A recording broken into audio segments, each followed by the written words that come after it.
نبی علیہ السلام وی دسی وقت براشي چې دا فتنې به دسی را ننوځي دي کورونو ته لکه د باران دا څاڅکي چې را روان دي دسی د فتنو دور براشي زما د امت د فساد دور براشي په دغه ټیم کې چې چا زما یو سنت ژوندی که چې هغه مړ سنت و معاشره کې مړو فله اجر 100 شهید دته به په دې یو سنت د 100 شهیدانو مره اجر میلاوي علما وایي شهید په میدان جهاد کې خو به یوه ګولۍ به پې ولګي یو تیر به پې ولګي شهید بشي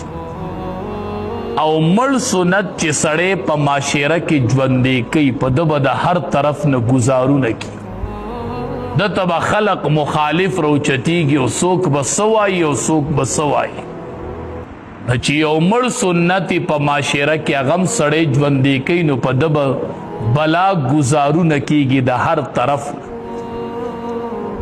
دته به رکاوټونه جوړیږي د هر طرف نه او په دغه ټیم کې دې ټینګ ودرېږي او زما یو سنت ژوندی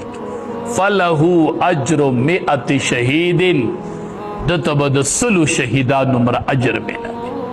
لکه د هغې مثال به مونږ په لنډو یو ووایو نن سبا چې سړی واده کوي د واده دپاره سنت طریقه په شریعت کې شته که نشته شته دی ځکه واده عبادت دی او داسې عبادت به نه چې په شریعت کې به د هغې طریقه نه نو اوسني دور کې واده په سنت طریقه کول دا یو مړ سنت ژوندي کول دی دا چې ته معاشره کې ژوندی کوي اول به د بیبي خلاف ودرېږي اول به د رور خلاف ودرېږي اول به د خاندان خلاف ودرېږي وی به چې ولې دا څه مړی دی که دا غم شوی دی که دا واده دی که غم دی اول به د خپل رشته دار مخالف ودرېږي په دقه ټیم کې سنت ژوندی کول چې د فساد دوري او خلق یې نه مني او ته په هغه ټیم کې د امام الانبیا یو سنت ژوندی کې زه نه وامه د دواړو جهانو سردار فرمای فله اجر 100 شهید د 100 شهیدانو مره اجر دی یو سړي وګټ داسې یو سنت ژوندی یو صحابي تلی و یو شاهي دربارو د بادشاهانو دربارو الصحابي په هغې دربار کې ناست دی د بادشاهانو مجلس دی ډوډۍ خوړله یوه نوڼۍ تې کته ارتا وشته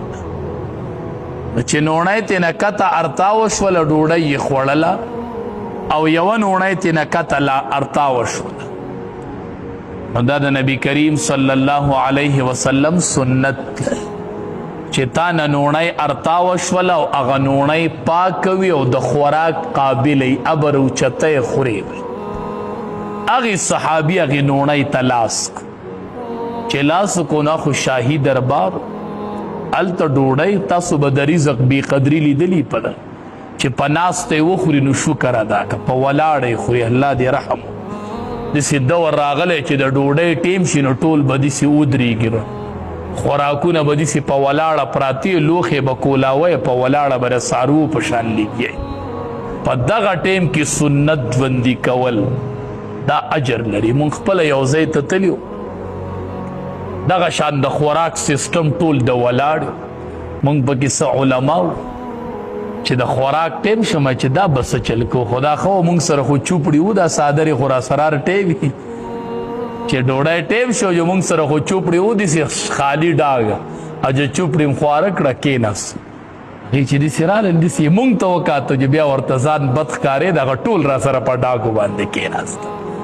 دا د سنت د ژوندی کولو ټیم دی چې ته ووایې چې زما د کپړې څښا شي خو چې د امام الانبیا یو سنت پیمان نشي نو هغې صحابي نوڼۍ ته لاس